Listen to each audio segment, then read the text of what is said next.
Hello, everyone, and welcome to Snap Take. This is Glazer of Snap Judgments, the official podcast of Marvel Snap Zone. Today, we have for you an Infinity Conquest killer. It is a Black Knight deck where Black Knight is the only high series card here. So if you can get that card from Spotlights and you're getting close to Series 3 complete, you can probably play this deck. We've also got a deck. I don't know who made it, but it's a Seline Loki. It's the only Selene build I really like right now. We've got Parry Manilow's discard. We've got alternate builds for all these, and we're going to tell you how to win one of 15 season passes this season. So hit that sub button, hit that like, hit that comment, ring that bell so you don't miss any videos. We give you 3 brand new decks every single weekday and also Sundays. We take listener questions, we give you bundle guides, we do everything to help you complete your Marvel Snap journey. So please hit that sub button, show us some love, and we'll do our best to show that love back to you. This is our season pass giveaway. The easiest way to win is to just comment on this video. Every video from yesterday going all the way to Monday's video, commenting on it is an entry to win. Each video will have one winner. Comment to win. Check the tweet linked in the description, and we'll have one more 5 season pass giveaway coming soon. We're also giving away at least one Patreon exclusive giveaway and some other stuff on the Patreon, which you can check out right here at patreon.com/snapjudgments. We're not going to do the whole ad read for it today. Just know it exists, and if you're interested, we'd really appreciate your support. We do everything possible to make sure it's worth the value for you. We also maintain a giveaway sheet, thanks to our friend Banshee, for every giveaway that we can find that is live and active in Marvel Snap is on this sheet. We get nothing from it. It's just a resource for the community. Also, you guessed it, in the description to this video and every other video. All right, our format for today, we're going to begin with question of the day. We have 4 today. I know that's a lot. Sorry. A bunch of people had good questions that I thought it was better to answer quickly. Desmond is the maker of our first deck. Phenomenal player, Korean, I believe. Correct me if I'm wrong, please, someone in the comments. One of the best players in the world for our first deck. We're going to do a podcast preview. Trust me, you're not going to want to miss this. I have no idea who made the Seline Loki deck, but I love it. A few people said it might be Ava, so I reached out to Ava, who I talk to fairly regularly. And Ava's not in. Ava didn't get back to me today. So it may be Ava, it might not. So if anyone happens to know, please do let me know. We've got an alt build from Safety, what Safety believes is the best Conquest deck. And then we've got a Parry Manilow discard deck and an alt of that from our friend Phil Woodward. So we're going to check that out. Then we'll finish with our shop and our shout outs. All right, Almost Anonymous asks if card art promotes an unhealthy body image in women, and he lists a few examples like Selene, like White Queen, so on and so forth. Okay, so I don't think Marvel Snap is an issue here any more than society as a whole is an issue. People, men, women, non-binary people of all shapes and sizes, can be beautiful to different other people. Aesthetics are purely subjective, right? And they're societally and culturally based. Uh, in America, at least, I'm not going to speak for any other part of the world, we often have an unhealthy idea of what attractive means for women, especially, but also for men, also for non binary people, also for everyone. I think that that's a societal issue. I don't think superhero comics and superhero comic art is especially bad at this. In the 90s, it absolutely was, where it just sexualized the crap out of children in really uncomfortable ways. I was a teenager in the 90s, so it wasn't an issue to me then, but looking back at something like Gen 13, it's not hard to see how that's just like, or even worse, what was it, DV 13 or something like that? I don't remember exactly what it was called, but someone will know exactly what I mean. Like that sexualizing of children is extraordinarily horrible. But in general, like the regular, just like tight costumes and idealized, see the quotes, idealized bodies of both male and female superhero characters, and I don't believe any NB superheroes in Snap. Um, I don't think it's an issue because it's clearly meant to be like, how do I phrase this? It's because they're superheroes, they're meant to be idealized versions of people based on the society they represent. So while it's not my favorite and I wish there were more diversity in it, I do understand why it happens, and I think that it's more understandable in superhero comics than it is in many other of our modern media. Hopefully that answers the question. It's my thoughts on the matter. Real Soldier wonders why we talk about variants if it's all subjective. And like the answer is because this is a fun game. Um, there's a competitive scene, sure. There's people that have very serious goals. I'm actually going to write an article on Snap Zone about that soon, about everyone's goals for the new year in Snap and what I want to do and what I don't want to do and why and so on. But variants in art are just fun. They don't help you win the game, right? Like people got really mad when they buffed Squirrel Girl when she had a bundle out, right? Y'all got Squirrel Girl in Series 1. She was completely free for everyone. No one paid for Squirrel Girl to have access to Squirrel Girl. So like buffing it that way doesn't bother me. Having the alt art doesn't somehow make that variant better. It doesn't make it win more games of Marvel Snap. It's just fun and it's pretty. And so we share our opinions on the fun pretty thing and we smile and hopefully have a good time. And honestly, if that's not for you, skip it. It's not a big deal, right? Like I'm not telling you like I love Dan Hip art largely because my son, who's 7, really loves Dan Hip art. He loves Teen Titans Go. He recognized the art, the same artist, and it makes him happy. And we talk about it, and now it makes me happy when I see it. So I enjoy sharing that happiness. And like, hey, some people think Dan Hip art is ugly. Okay, like I happen to not at all like Archer art. I have no issue with Archer. I'm aware that there's a lot of talent there, but it's not for me. I don't enjoy it. So let everyone enjoy what they enjoy, and you're on this channel, so you're going to hear a little bit of what I enjoy, and hopefully you have a good time. And if you want to make fun of me for Dan Hip or make fun of me for not liking Archer, or like, it's all in good fun. Enjoy yourself. It's a game. Don't take it too seriously. Joseph Newark Wafer, as if any of my students play Snap. One of my current seniors, who's very, very intelligent. I don't think he's watching, but he plays Snap. He's mid Series 3. He hits Infinite every season. He's gotten it since he first hit Series 3. I think he actually did it once in Series 2. His collection is limited. I help coach him on what cards to get, and he can now build like 2 or 3 really great decks. He absolutely face rolls people with Loki because, again, he's a really bright kid. Gonna go to like a top school, just genuinely super smart. He's the only current student I have that I'm aware that plays it, but numerous former students do, and word sort of slowly gets around about this channel among them as like one person tells another when they see someone playing Snap, and maybe they check it out, maybe they don't. I don't know. If you happen to be one, let me know. I know of like at least a couple. I had dinner with a former student um, who I've been close with forever last night, and he's like, "Oh, I told this person and that person about the channel." It's like, cool. So maybe a few formers, but only one current that I know. And one star Snorlax just wants to know how I'm doing. I'm really good. Yesterday I was a little tired. The holidays are a lot. I had to go to work for a union thing today, even though it's Christmas break. Union things are always extremely stressful. It's something I do because it's public service and I feel like it's the right thing to do, but it's not exactly enjoyable. It's very stressful. So, overall I'm pretty good. I love my job. The kid's amazing. We're having a great time. He's playing Pokemon Sword, and I'm trying to get him to play Mario RPG with me. I'm playing a little Star Ocean 2 in my free time. I've been reading a little bit. I've got Oh no, my wife moved my book. Ah, whatever. I've somewhere was next to me. I've got Jorb's book. I don't know if you know who Jorbs is. He's a Slay the Spire streamer who's absolutely brilliant. If you know Binks, Binks just did some charity stream with Jorbs, and like I'm super jealous because I think Jorbs is brilliant. Like it's been a really good break. I'm enjoying myself. It's fun. Overall good. Thanks for asking though. How are you doing? If anyone's not okay, please feel free to reach out. I'm perfectly happy to talk to anybody who needs me to. I know there's more of you than there is of me, but I promise to do my very best to make time if you need me to. All right, if you'd like to have your questions read aloud in tomorrow's video, as always, leave them in the comments. Coming up, I've got a question for you, but that'll be after our first deck, which is now. This is Desmond's Leech Knight, and I love it.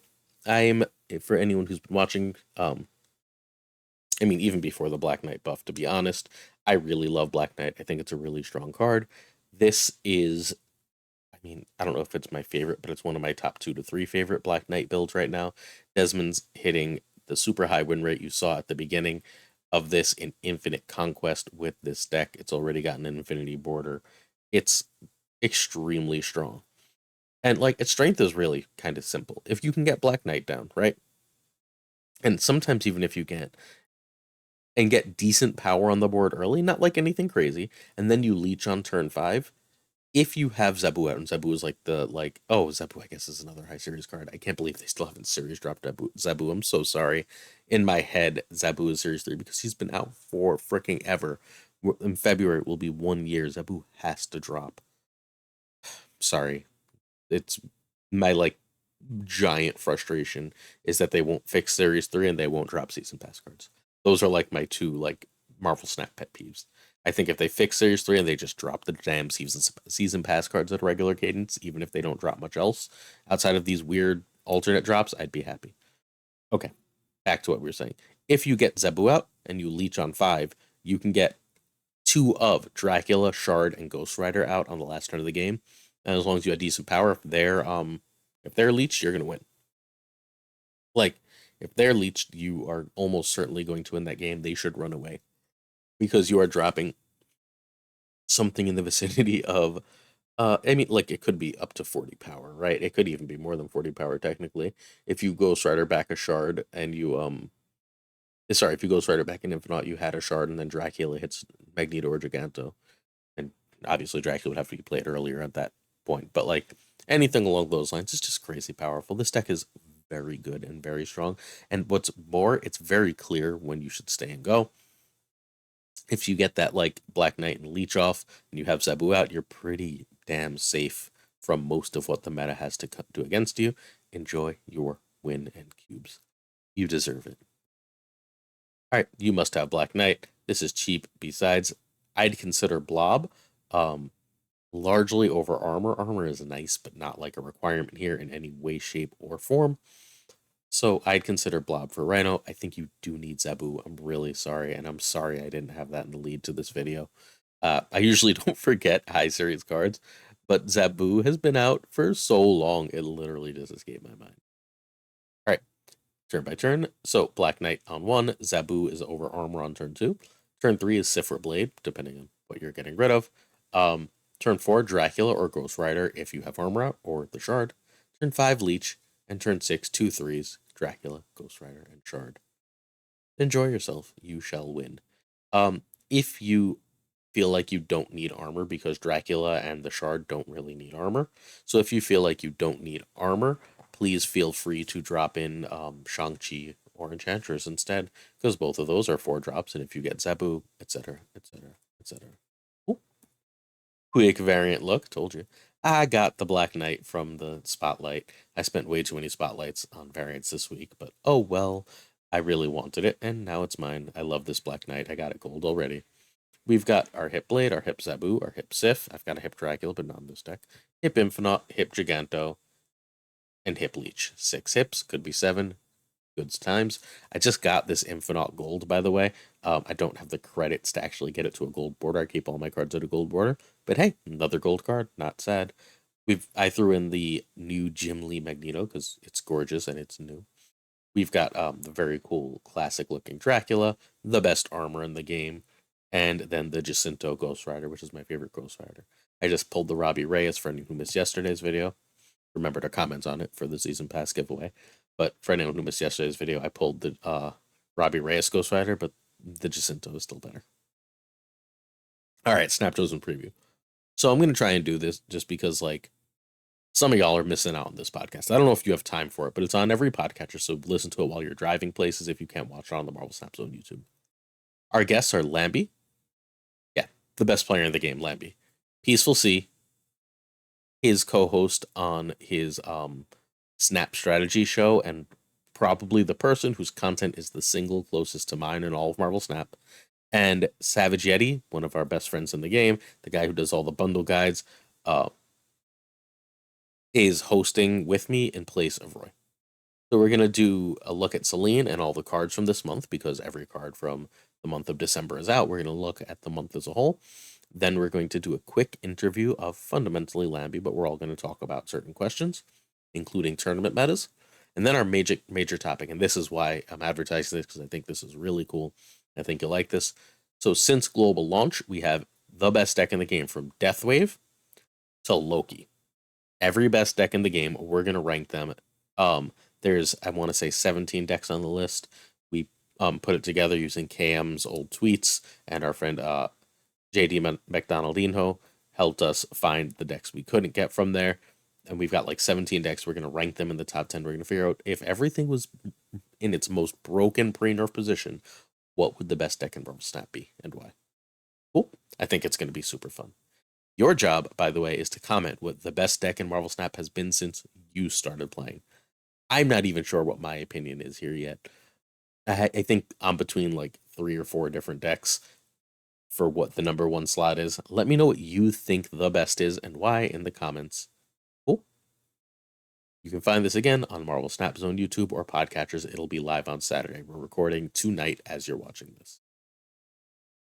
Deck number 2. This is the best Selene deck in the game, which is like fairly obvious because this Loki deck is the best deck in the game, and I think the second or third best deck in the game is almost certainly an Annihilus deck. So when you slam those homes together and add Selene, it's the best.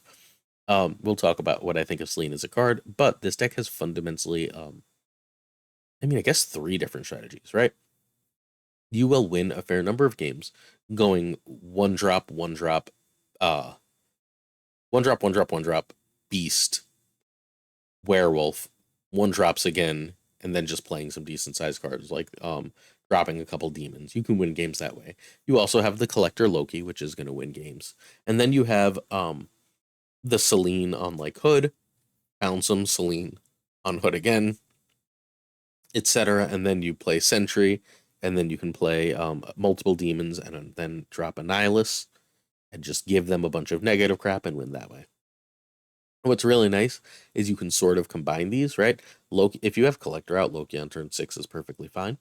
You don't have to hesitate. If you recognize they are deck playing Annihilus, you can still get a couple of negative things on the board, and then you can Loki yourself perfectly happily on 4 or 5, seeing their Annihilus for cheaper and rocking them that way. You can obviously do Loki and then still have a Werewolf that's perfectly effective. There's a lot of ways to win. This deck is very, very, very cool. I like it. All right, we're going to have an alt build later on. If you don't have Selene and Annihilus at the end, you need Loki, and I think Werewolf is in all the best Loki decks right now. Really sorry to tell you that, but I'm pretty sure all the best ones do have that. Nico and Snowguard can be like Sentinel and Agent 13. It's perfectly fine.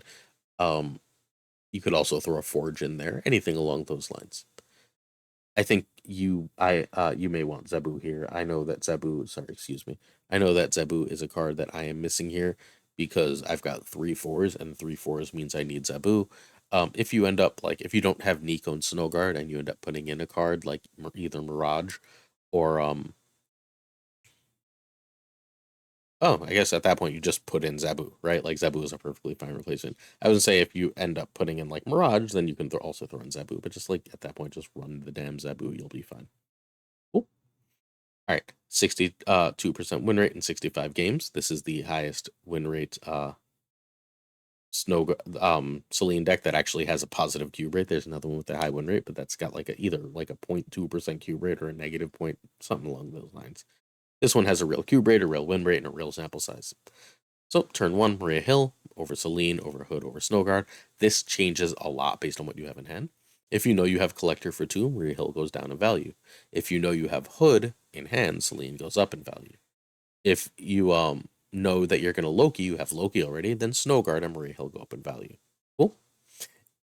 If you have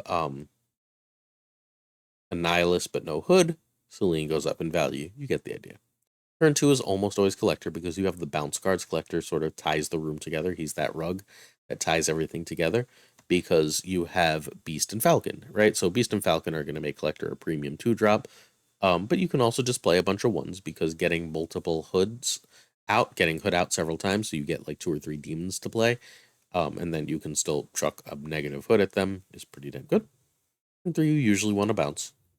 Turn 4, Loki if Collector, Werewolf if you Beast on 3, and Sentry if Annihilus is in hand. Turn 5 is fairly the same as C4. It's fairly the same as 4, except you can also drop Annihilus here. And turn 6, same concept. You can drop Annihilus, or you can drop their cards, or you can just go wide with stuff and bounce a Werewolf all over the place. Any of these should be perfectly effective ways to win games of Marvel Snap. Quick variant talk. I have the Spotlight Selene. I actually regret it. I wish I had just spent the 1200 gold on the other one. I like this art better. I like the color pop better than the all black. But It ended up taking like 3 extra spotlights for it. I don't think it was actually worth all that nowadays, but I'll live. I have, again, a stupid amount of tokens and so on. We've got a Noir Hood and a Noir Maria Hill being friends together. I threw in the Spotlight Snowguard, so you can be friends with Spotlight Selene. We've got a Midnight Suns Nico, the Hip Collector, Hip Annihilus, Hip Beast, Hip Falcon, so 4 hips. The Season Pass Loki remains my favorite Loki. Merge Sentry, and then whatever this werewolf is. It's the only werewolf in the game I like right now. Cool. Variants done. See, no harm, no foul, folks. Variant talk is fun. All right. This is our friend Safety Blade. Safety Blade is a freaking genius. This is his current version of Loki.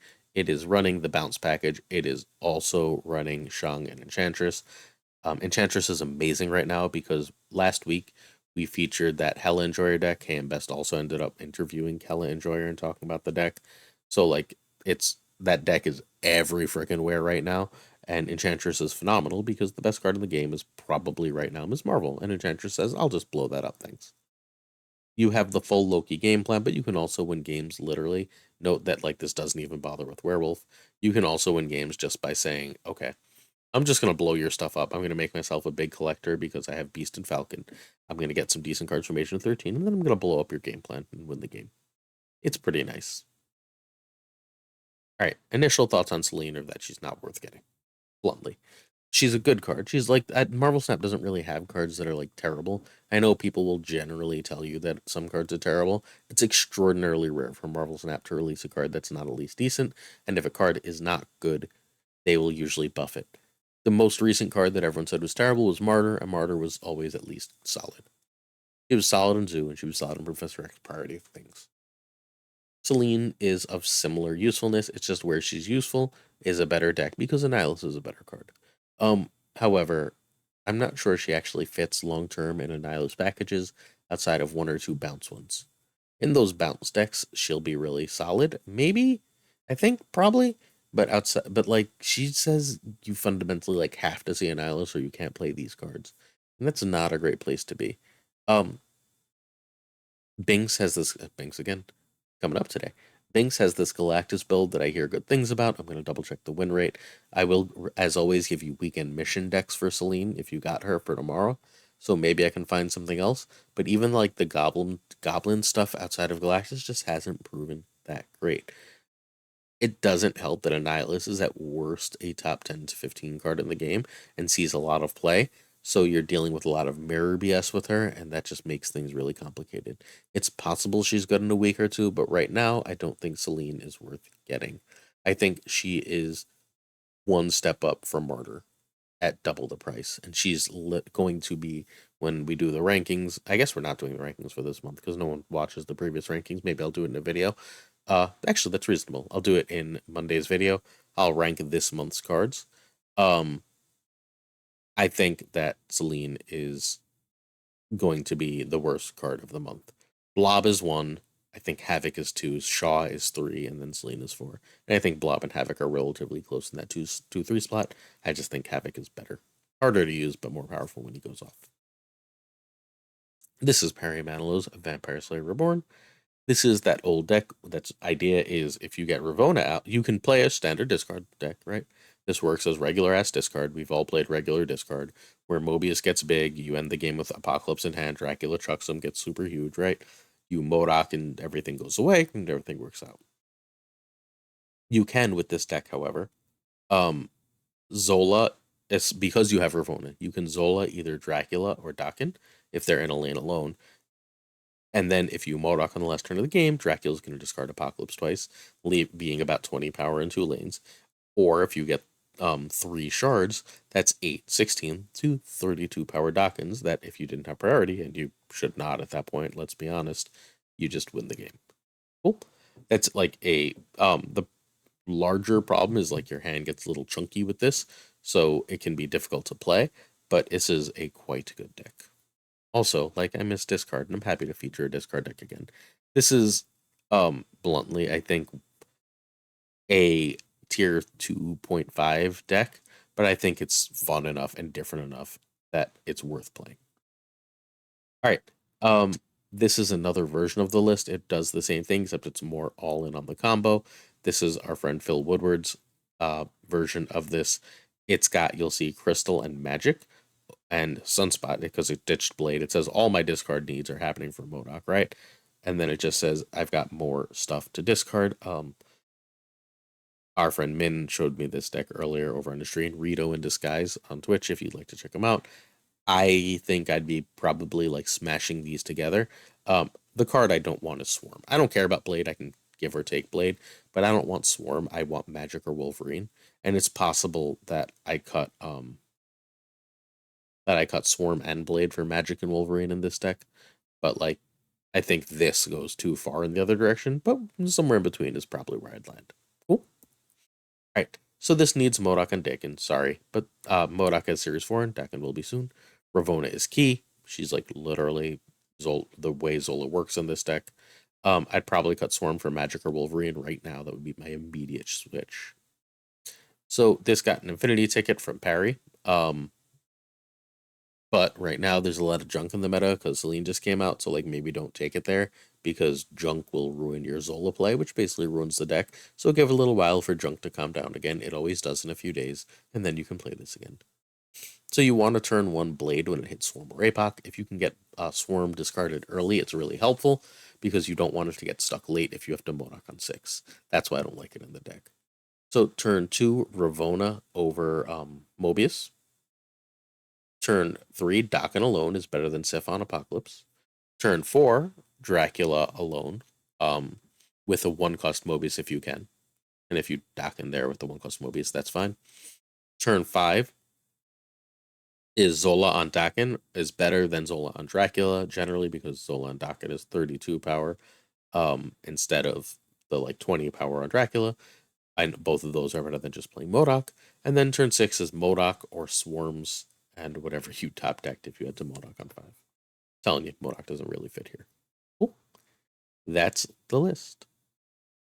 Big variant look. The best looking like unified look thing I have is probably this. If you I've got Hip Blade, Hip Ravonna, Hip Swarm, Hip Killmonger, because then you can just spend your turn 6 if you end up doing the thing on 5 and don't draw MODOK. You can play your charge and Killmonger away. Works the same way.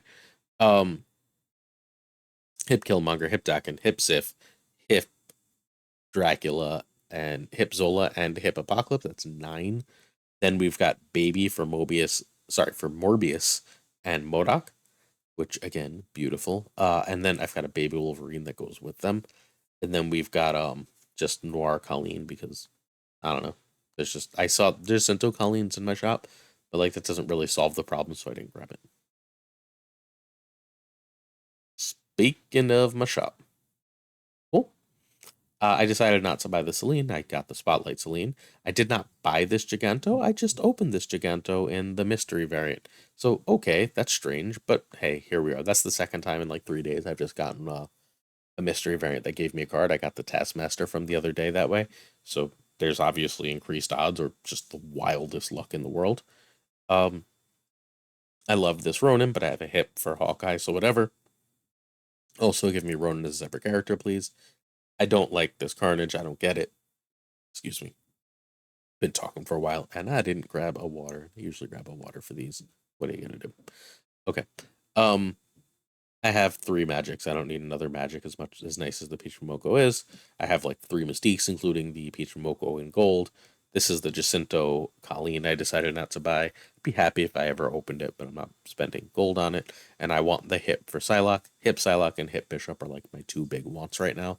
So I'm not buying this Psylocke, which in my head keeps being Jim Lee, but it's J. Scott Campbell. Their art is very similar to me. I happen to open in my Conquest a Rocket Raccoon, and I opened my 3rd Scotty Young Rocket. I already had the first 2, and then the far right one is my 3rd Scotty Young. In addition to letting me know everything else, please let me know which of the 3 you'd like me to use. I don't even know how to frickin' describe them. Do your best to describe them, I guess, since they're all Scotty Young. Front view, side view, and firing, I guess, is a reasonable way. I'm not sure which of these I'm going to use. I'm partial to the second 2, but I could be convinced otherwise. Like, I even really like the first one. And then we have Mr. Negative. I bought a bundle for Mr. Negative a bajillion years ago and got that first one. And then fairly recently, in a mystery spot, I got the second one with the weird electricity, negative electricity. And then we have the Mr. Negative. I've got a weird monster revealed one that I just pulled today from yet another random mystery. Um, I'm gonna keep running the second one. You can vote what you want, but like I like the second one best. The fun of Mr. Negative is that he's a monster in the white suit, not the like fully revealed one. And then the first one's a little too like I don't know. I don't like the coloring in it as much as the middle one. Cool. So that's where we are for my variants of the day. All right. So try out that first deck in Conquest if you have access to it. I think it's really great. The second deck, if you got Selene, please play it. It's, I think, the best way to play Selene right now. And then try Safety's deck. I might even throw Werewolf into it at this point, but whatever. And then that third deck is super fun, but probably wants to wait a little bit for the junk meta to calm down. If you're not seeing a junk meta, please feel free to try it. Consider my changes and let me know how it goes. Cool. Don't forget to hit that sub button, ring that bell. There will be another 3 decks and a whole bunch more content tomorrow, and then Saturday you will get the podcast over on Marvel Snap Zone's YouTube. And Sunday we're right back to the content. We are not taking off New Year's Day, just like we didn't take off Christmas Day. We take off no days. Make sure you don't miss the video. Thanks to our patrons, we've got Models, Pretty Chill, Fothor Newman, Subtoast, No Flex, Mandatory Burnout, Matt Conduit, Josh Apodaca, Rob Silverman, Matt H., Rob Rivern, Abigail Gieslin, and Direwolf. Thank you all so much for the support. I greatly appreciate it. I really, really hope that Patreon is providing you value. I'm doing my best there to make things as cool as possible and try and like give you multiple things every single day. All good? Thanks so much. I appreciate each and every one of you for watching. See you tomorrow for another Snap Take. Peace.